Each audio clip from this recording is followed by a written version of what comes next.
Bienvenidos a Foro UNA, foro de esta noche, de este domingo por la noche. Tenemos el tema, la situación del empleo de Honduras y las habilidades para emprender. La generación de empleos es uno de los desafíos más apremiantes con que cuentan los países. En Honduras, según datos del Boletín Económico de la máxima casa de estudios, 2.5 millones de hondureños sufren problemas de empleo, lo que representa el 61% de la fuerza laboral, de las cuales casi el 15% se encuentra en condiciones de desocupación y más del 10%, casi medio millón de estos hondureños, ya perdieron la esperanza de encontrar un empleo. Ante este escenario, abordaremos el tema de este tema con expertos en la materia. Tenemos como invitados al señor Santiago Herrera, gerente de política económica del Consejo Hondureño de la Empresa Privada. Bienvenido. Muchas gracias. Tenemos también invitados desde una ABS al jefe del Departamento de Generación y Administración de Empresas, el doctor Carlos Coca. Bienvenido, doctor. Muy buenas tardes a todos. Muchas gracias por la invitación. Un saludo a la distancia a don Santiago y a los colegas que están por ahí. Tenemos también a Obed García, oficial de política económica del COET. Bienvenido, un gusto, muchas gracias, licenciado. Y al máster Rafael Núñez, docente de la Facultad de Economía de la Universidad Nacional Autónoma de Honduras y actual comisionado de control de gestión de esta universidad. Bienvenido. Muchas gracias, mucho gusto. Desarrollaremos el tema de empleo, pero también la parte de habilidades para emprender, que es una de las propuestas que tienen los teóricos de la máxima casa de estudio ante la falta de empleo en el país. Y para empezar, comenzaremos con el licenciado Santiago Herrera, ahondando de cómo está la situación de empleabilidad en el país desde la óptica del Consejo de la Empresa Privada. Muchas gracias. Primero un saludo a quienes les hacen el honor de verlos en su programa. Gracias un saludo a los panelistas que nos acompañan. Vean,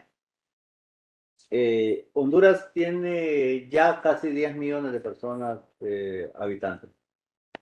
Y de esos casi 10 millones, casi 4 son la fuerza de trabajo. Antes le decíamos población económicamente activa, ahora ya no se usa ese término, se usa fuerza de trabajo.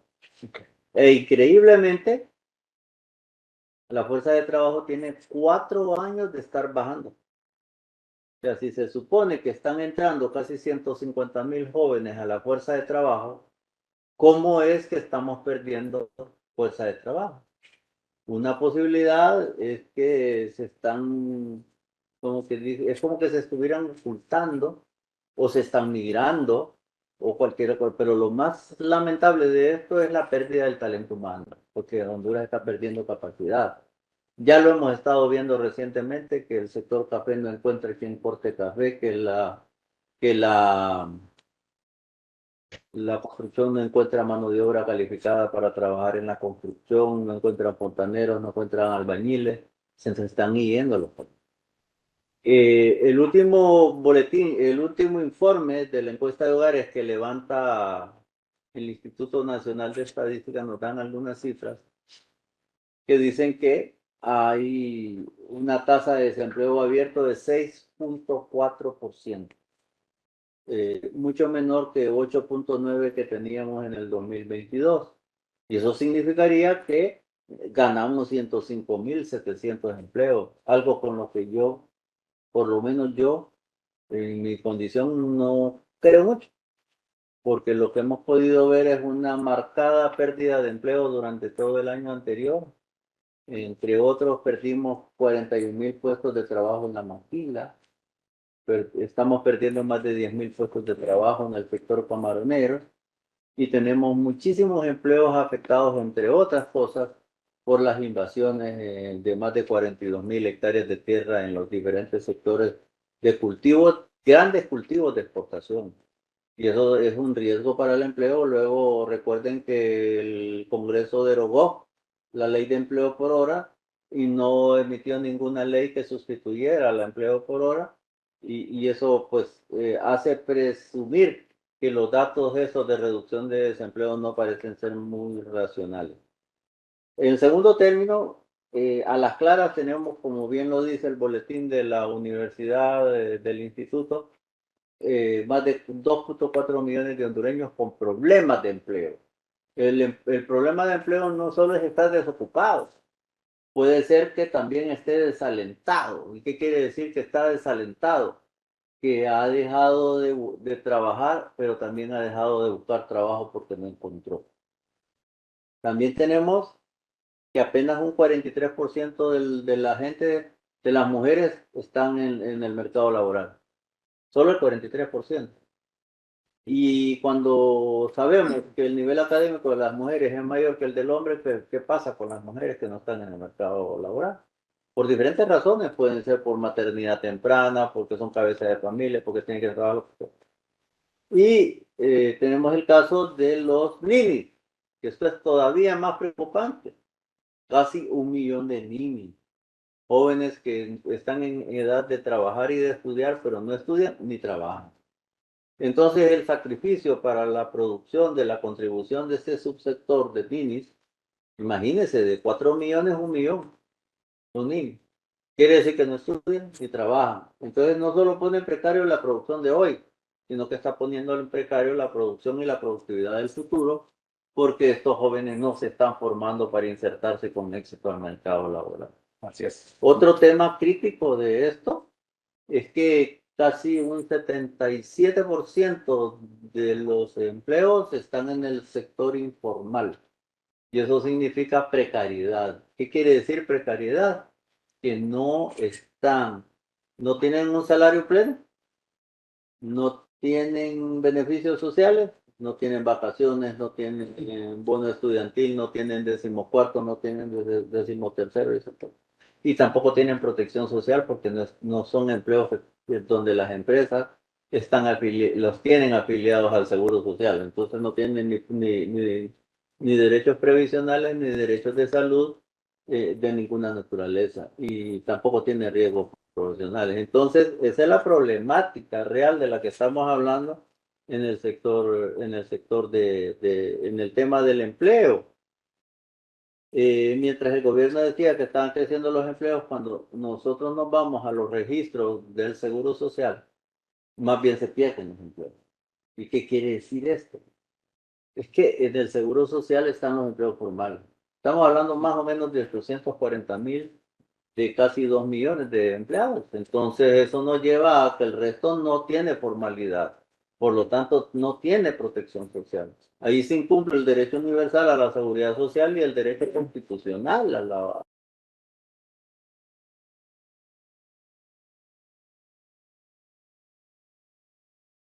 El salario mínimo último del 2023 vigente hasta el 2023 era de 11,278,8. Hay salario mínimo más alto, por ejemplo, el sector financiero es más de 15,000. Pero en promedio es de 11,278,8 lempiras. Pero el salario promedio es de 7,579. En un mercado regularmente ordenado de trabajo, el salario medio es el promedio de lo que reciben todos los trabajadores de esa economía. Y el salario mínimo es el piso. Lo que estamos diciendo es que el salario se llama mínimo porque intentamos que la sociedad como tal al menos le garantice un mínimo a la gente. Pero ¿cómo le vamos a garantizar un mínimo a una sociedad que está pagando en promedio 7,600 lempiras cuando el salario mínimo es 11,000? Entonces el mínimo se convierte en un techo más que en un mínimo y es un incentivo perverso como por ejemplo para la gente que está estudiando en la universidad. Porque, bueno, ¿para qué voy a estudiar yo si voy a ir a buscar un trabajo y voy a conseguir un trabajo por 7,000 pesos? Esas son unas cosas que afectan, digamos, entonces a mi manera de ver, esto limita los accesos a salud, limita los accesos a las pensiones, limita los accesos a las vacaciones y a los beneficios laborales. Realmente hay una quiebra estructural del mercado laboral. Es por eso que nosotros como sector privado, y hablaremos de eso después, hemos propuesto a raíz de este desafío que significa, como usted muy bien lo planteó en la introducción, un pacto por el empleo. porque como sociedad y no solo como sector privado tenemos la obligación, la responsabilidad de sentarnos a dialogar con los diferentes sectores para ser capaces como sociedad de proponer cosas y ofrecerle a estos jóvenes una oportunidad.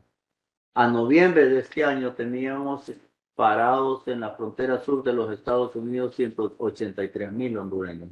Okay. Y de esos 183,000 hondureños, ya 43,000 habían pedido visa de trabajo en México. O sea, México sí está trayendo mano de obra. Nosotros lo estamos expulsando. Y esa también es una tragedia, porque también ahí no solo se da una quiebra de la estructura del mercado laboral, sino que también se da una quiebra de la estructura de la base de la familia.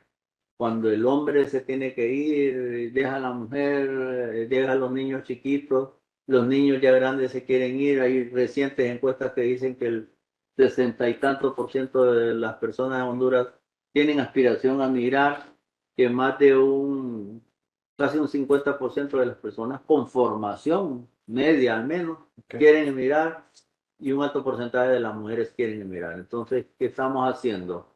Es una sociedad, y eso nos lleva a un último tema que aquí cierro para dejarles espacio, es que de acuerdo al último indicador del INE, no vamos a decir si es bueno o malo, porque yo tengo mi reserva, que tenemos un indicador de pobreza del 64%. Según yo, estaba arriba de 70, pero el director del INE dice que está en 64. Pero bueno, eso es lo que dice él. Aceptémoslo como bueno. Y me refiero a bueno el dato. Pero no significa que más de 6 de cada 10 hondureños son pobres. Y que casi 4 son extremadamente pobres. ¿Por qué? Porque no tienen un salario suficiente o digno para poder cubrir sus necesidades básicas. Y entonces es una tragedia porque el modelo, aunque el gobierno crece, el presupuesto crece, parece ser un modelo que lo que está haciendo es generando pobres. Y esa no puede ser.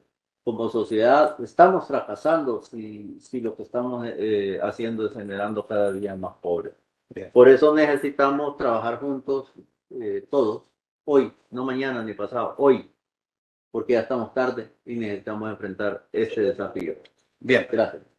Doctor Coca, la UNA ha generado luces en esta materia, en este tema, de dando datos y dando recomendaciones tanto para la empresa privada como al gobierno de la República, pero también ha dado luces en el tema de emprendimiento. Usted en su último artículo, en uno de sus artículos en la revista Economía y Administración de la máxima casa de estudios, profundizó sobre las habilidades para emprender de los jóvenes, puesto que hay una media, digamos, de los estudiantes que van saliendo de las universidades para encontrar empleo, que es de 10 meses aproximadamente la media. Esto puede pasar que a unos les cuesta 3 años y otros un mes, pero la media es que 10 meses se tarda un estudiante egresado de las universidades para encontrar trabajo. Esto nos lleva al emprendimiento.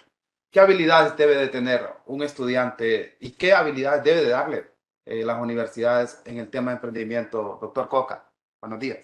Sí, buenas. Un saludo, colegas y compañeros en este foro.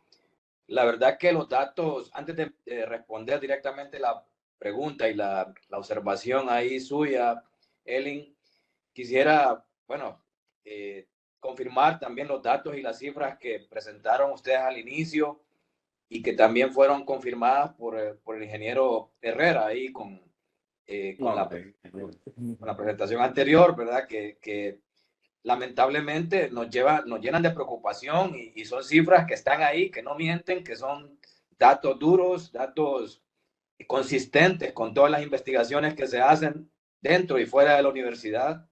Entonces no hay discusión realmente, ¿verdad? Que si son ciertos o no. El asunto es que claramente hay una brecha que cada día, cada año se vuelve incluso más grande entre la oferta de empleos y la demanda de empleos. Entonces, estamos sobrepasando con la oferta. Hay demasiada oferta que sale de la universidad, es decir, muchos jóvenes se ponen a la disposición como una oferta de empleo, pero hay poca demanda de parte de los empleadores. Eso ha creado una brecha impresionante y con esos números, ¿verdad?, que mencionaba al inicio, pareciera que estuviéramos en una espiral todavía más creciente. Entonces, imagínense que la brecha crece, tantos estudiantes salen de la universidad con la esperanza o la puesta en escena de conseguir un empleo, pero no encuentran el empleo y se tardan más de un año en conseguir ese empleo. Y si lo consiguen, no es en el ramo donde realmente estudiaron. Cosas como esas nos suceden y es una realidad en el país.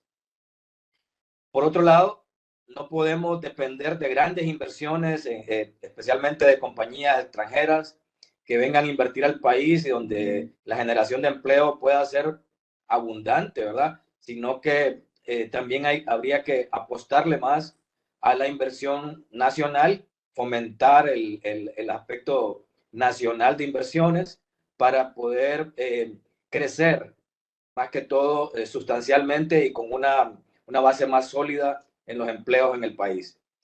Entonces, a partir de todos estos datos, ¿verdad? Hace unos años nos tocó investigar este tema y las habilidades que nosotros promovemos dentro de la universidad como parte fundamental para el desarrollo de las personas, no solo para que sean empresarios o para que se conviertan en emprendedores pronto y después en empresarios, sino que más bien que sean emprendedores para la vida. Esas habilidades que les sirvan para la vida, es decir, que sea un emprendedor, si es un ingeniero, si es un médico, si es un sociólogo, si es un biólogo, un filósofo incluso, que desarrolle desde la universidad habilidades para emprender en la vida, ¿verdad? Y si es en los negocios, mucho mejor. Al final, si es en los negocios, pues va a contribuir al desarrollo económico y social del país.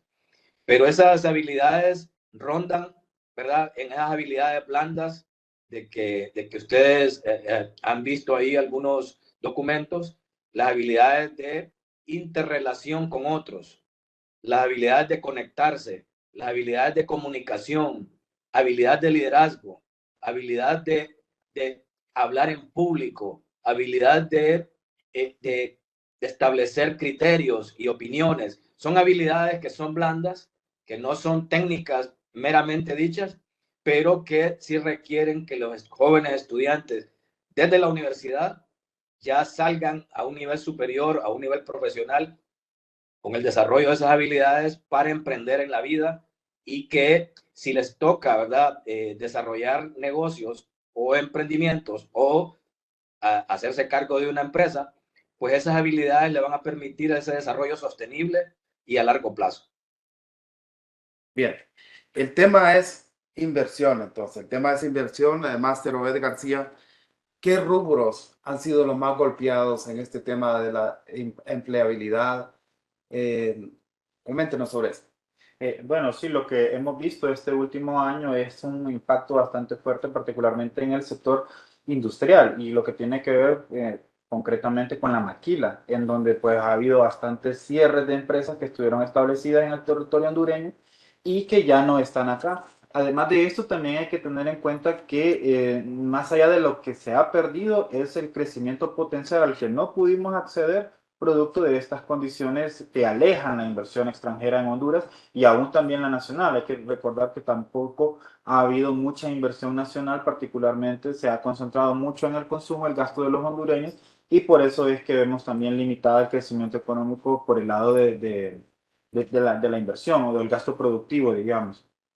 Ahora, ¿dónde más ha pegado esto? También hay que tener en cuenta que Honduras sigue siendo un país agroforestal, donde los sistemas del ambiente nos permiten tener producción agrícola bastante fuerte y esta no ha sido también explotada de la manera más adecuada y eso ha provocado, por supuesto, de que haya migración, de que haya baja productividad, que dicho sea de paso es el gran problema en Honduras, en el mercado laboral y que de esto también se desprende, o mejor dicho, a esto se le atribuye también la migración, porque de una manera u otra también el hecho de que los hondureños estén saliendo del país también deja sin mano de obra a los campos y valles productivos, siendo por ejemplo el tema del café, en donde ya los cortadores de café ya no se encuentran y los pocos que se encuentran pues ya no están tan dispuestos a ofrecer su mano de obra para esta actividad y por lo tanto entonces la producción del café cae y uno de los productos principales de exportación nacional. Por otro lado, también tenemos el tema de la construcción, en donde este, claro que es uno de los sectores productivos de más crecimiento en cuanto a la generación de empleo. Estamos hablando de que en un proyecto de construcción se pueden generar hasta 7 empleos de manera directa y sin mencionarlos de manera indirecta, ¿no? Entonces, cuando estos sectores se rezagan por, como lo han mencionado, por la migración, por la falta de inversiones, lo que nos encontramos es el panorama actual que actualmente tenemos.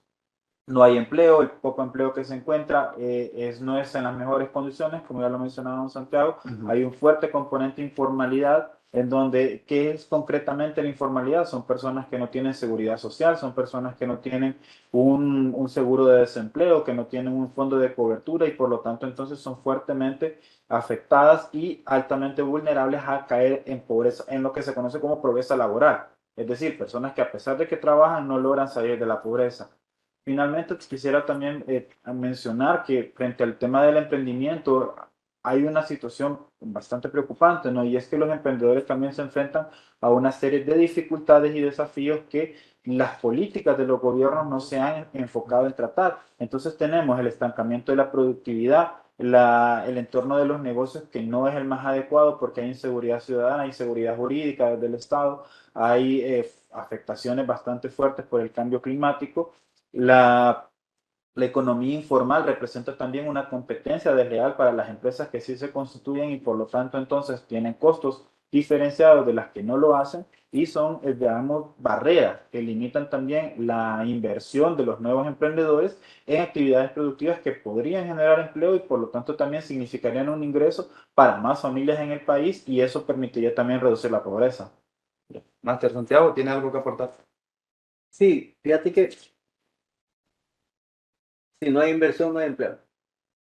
Y para que haya inversión tiene que haber confianza. Si no hay confianza, estamos en un entorno de incertidumbre y ¿quién invierte? ¿Confianza en el Estado de Derecho? Ya diremos eso. Ok. Entonces, el Banco Mundial dice, ¿cuándo va a haber inversión en un país? 7 factores al menos menciona el Banco Central y voy a tratar de pasar el Banco Mundial rápidamente. 1, imagen país. ¿Qué tan buena imagen tiene el país como destino de inversión? ¿Creen ustedes que en este momento tenemos una buena imagen?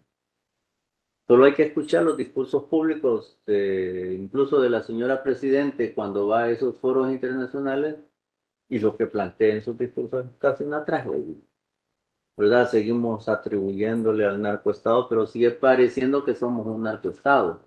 El expresidente de la República está ya en un juicio en este momento. La Sisi no viene.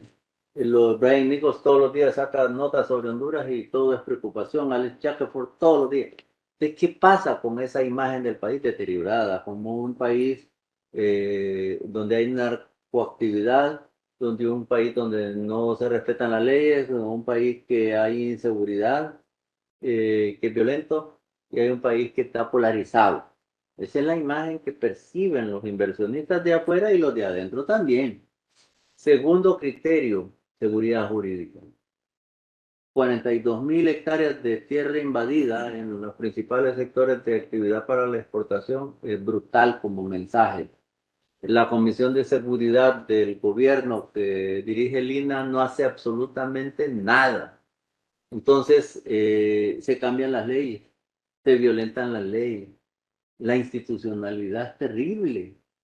¿Qué está pasando en la institucionalidad? Solo hay que preguntarse en las instituciones. Saquemos la cuenta. ¿Cómo nos va con el Congreso?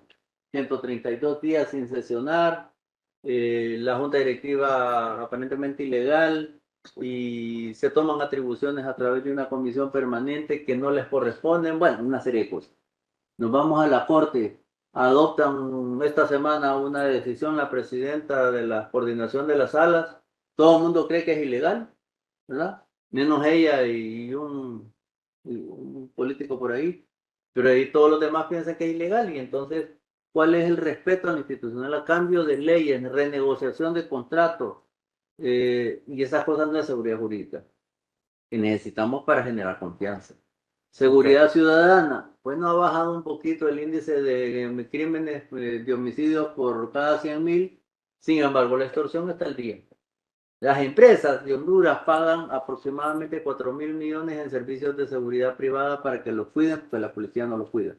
Pagan más de 4.000 millones de tasas de seguridad que antes estaban en un fideicomiso opaco y ahora están en una tesorería que no se sabe cuál es el destino de los recursos, también opaco.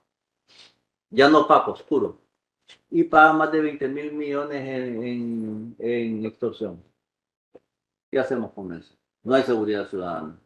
Nos vamos a energía. El año pasado tuvimos 11.100 apagones a razón de 87 millones de lempiras mensuales que perdimos como país. Porque no había un déficit de casi 200 megas de energía que no fueron atendidos en tiempo y forma. Okay. Ya, entonces nos lleva que en energía pues tenemos problemas.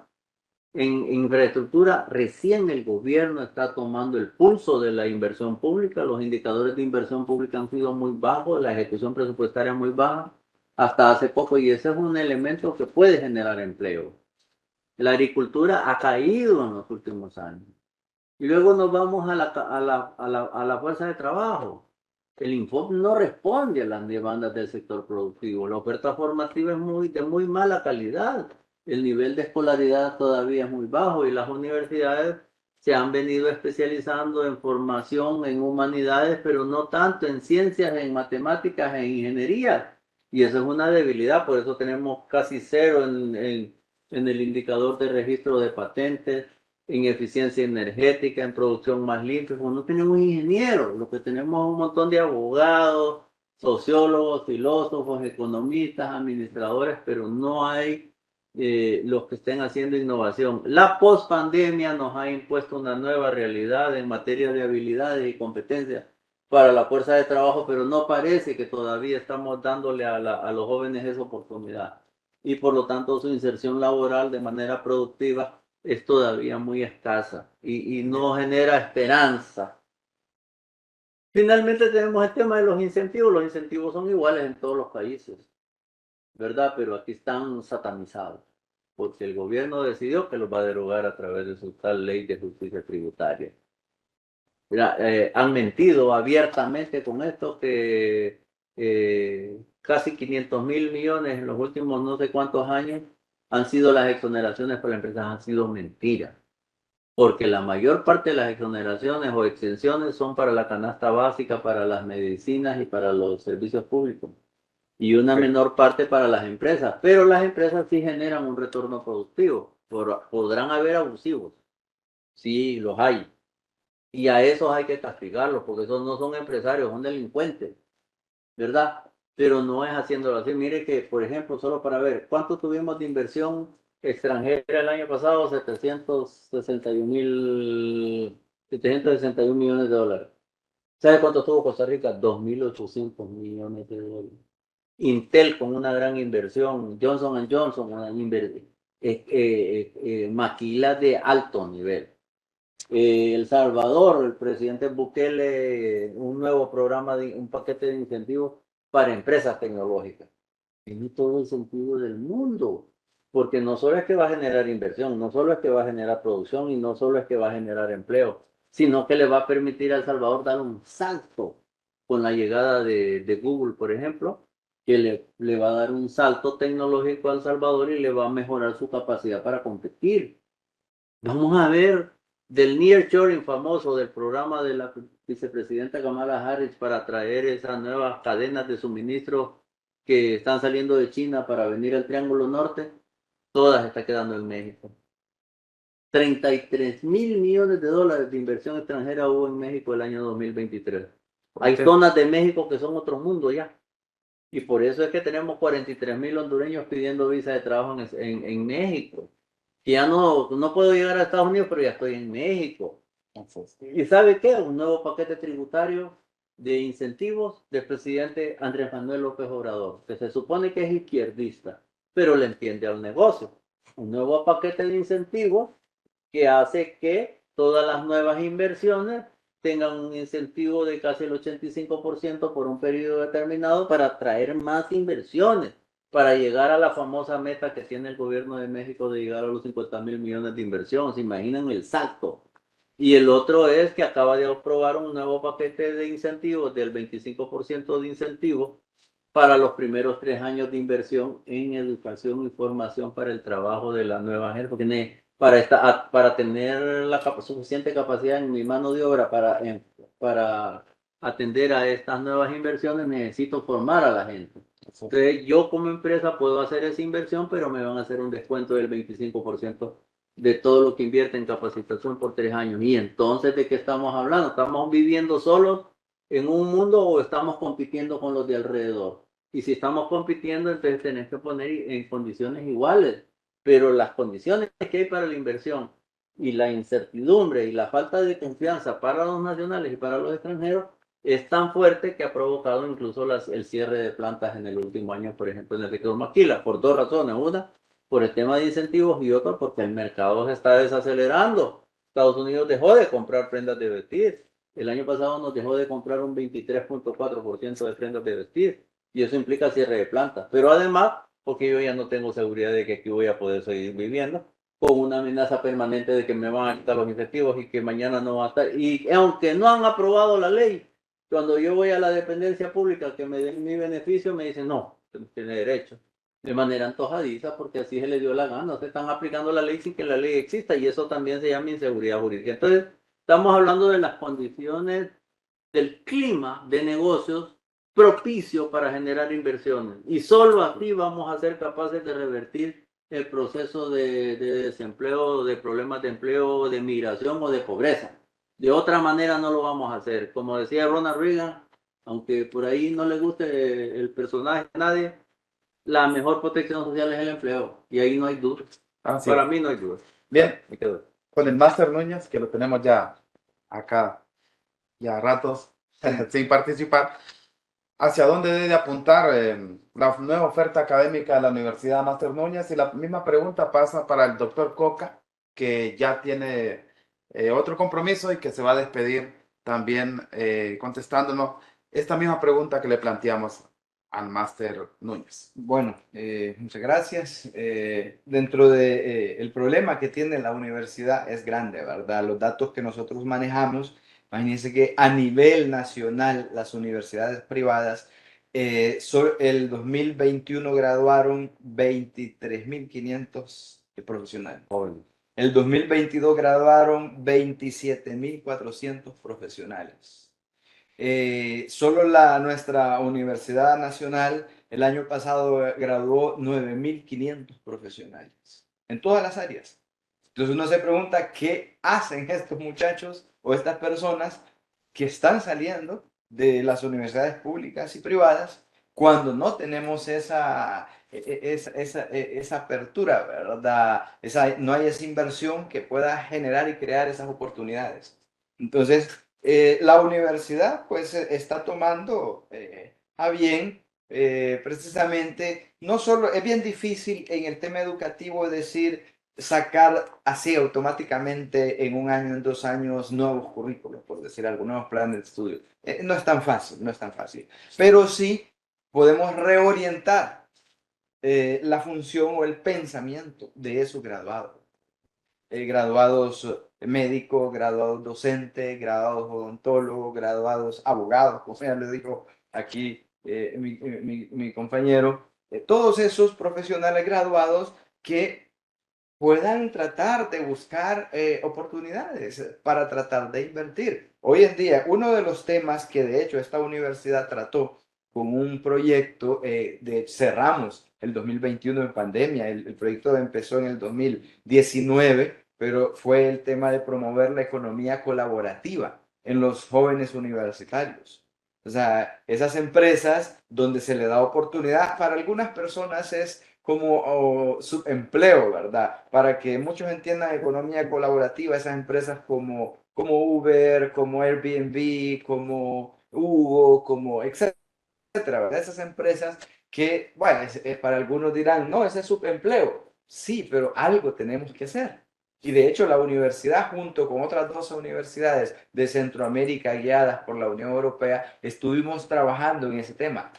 Estudiantes de distintas universidades y de distintas carreras. Cómo tratar de hacerles ver que en unión pueden hacer mejores proyectos. Yo solo, difícilmente, yo no tengo todos los recursos, pero si yo me uno con otros profesionales, quizá otras áreas, lo de ingeniería sería lo fabuloso, ¿verdad? Pero ahí también entramos en otro tema. Sí hay ingenierías, pero a veces los equipos con que contamos, las instituciones, no son los deseados, ¿verdad? Entonces salen ingenieros, pero con limitaciones. Entonces, pero la UNA está apostando, ¿verdad? También la Facultad de Ingeniería ya va a lanzar otro proyecto y otras cosas, pero son cambios que los vamos a ver en el mediano plazo, no ahorita.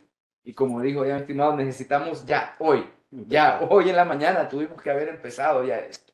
O sea, la universidad sí ya está trabajando en propuestas a mediano plazo, pero ¿qué hacemos con la realidad hoy?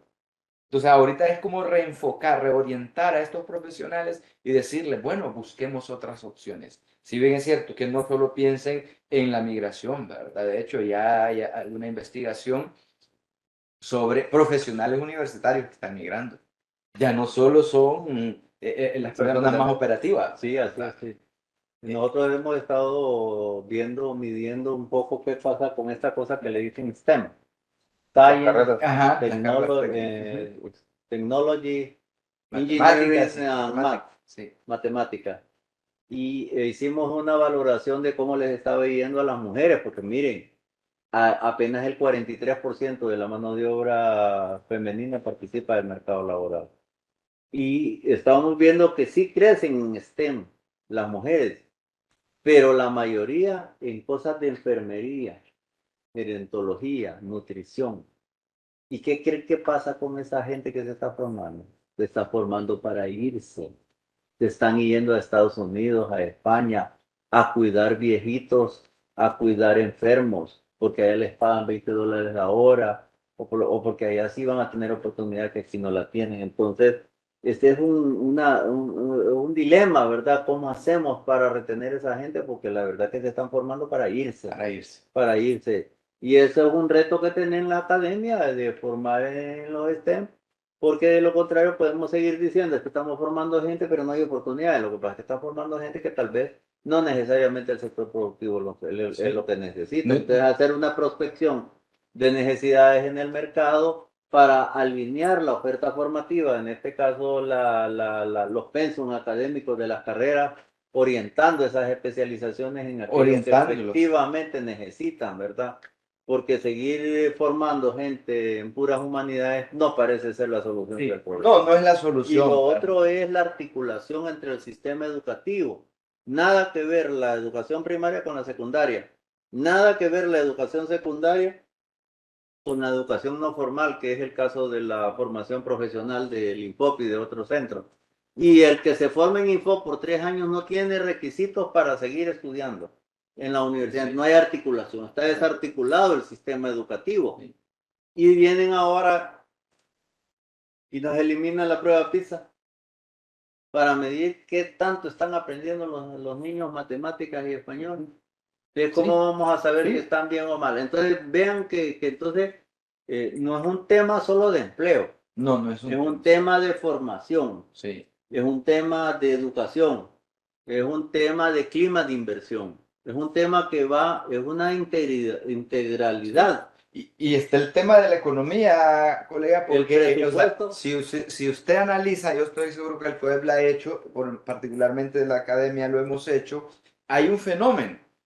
Hay gente que está migrando, incluso con empleo, renuncian a su empleo y se van. Claro. Entonces, es un tema de la economía de país. Mala paga, ¿no? Sí, posiblemente mala paga, inseguridad por otro lado, la familia está allá. La familia está allá. Entonces, hay un fenómeno que no hemos analizado. No solo es el tema de la educación o las oportunidades, ¿verdad? Ya varias gente, seguro ustedes en Cueva han visto, de las empresas que renuncia a la gente para migrar. Y eso es triste, es crítico, ¿verdad? Entonces necesitamos hacer algo como sociedad. Así es. No sé si el compañero Coca... Nos despedimos, compañero. Sí, Doctor, adelante. sí, yo creo que también algo rescatable que se escucha aquí en el comentario del foro es que es el momento de alinear, quizá poco tarde, pero es el momento de alinear lo que la oferta pide, de lo que la oferta da y lo que la demanda, que son los empresarios, ¿verdad? El empresario necesita. Porque al final de nada serviría que hubiera gran inversión, tanto nacional como extranjera, en el país, si no tenemos la capacidad técnica o profesional para suplir esa necesidad de empleo o de posiciones, ya sea gerenciales o de ingeniería. Entonces es el momento quizá, ¿verdad?, de que se sienten las autoridades con el sector, los sectores para poder definir claramente qué es lo que tenemos que hacer ya, no esperar más tiempo y hacerlo ya. Desde la universidad lo que estamos haciendo, solo para terminar, es que profundizamos en el tema del desarrollo, el fomento de las habilidades emprendedoras en los jóvenes. No, como le decía al principio, no para poner negocio, sino para la vida, ¿verdad? Para enfrentarse a los retos que trae la vida. Nada más. Bien, ya para concluir, don Santiago y Máster Obed García, ¿cuál es el compromiso del COET en esta materia, en la materia de la empleabilidad? ¿En qué se compromete el COET? El COEP representa la cúpula del sector empresarial. El 82% de la inversión en Honduras es del sector privado. El 90% es del sector privado. El 82% del empleo es del sector privado. Y el 80% de los tributos los genera el sector privado. Por lo tanto, somos un actor clave. Pero todos estamos seguros de que la problemática sobrepasa las capacidades de cada uno de los actores. Por eso tenemos que estar sentados en una mesa. La academia, el sector privado, los trabajadores, el gobierno y la sociedad civil.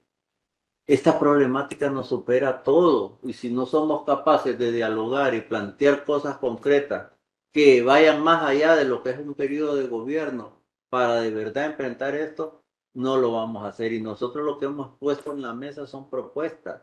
Hemos hecho propuestas y hemos planteado la necesidad del diálogo. Pero cada vez que lo hacemos, la respuesta, sobre todo la respuesta oficial, es virulenta, ¿verdad? Se ofenden y empiezan a atacar los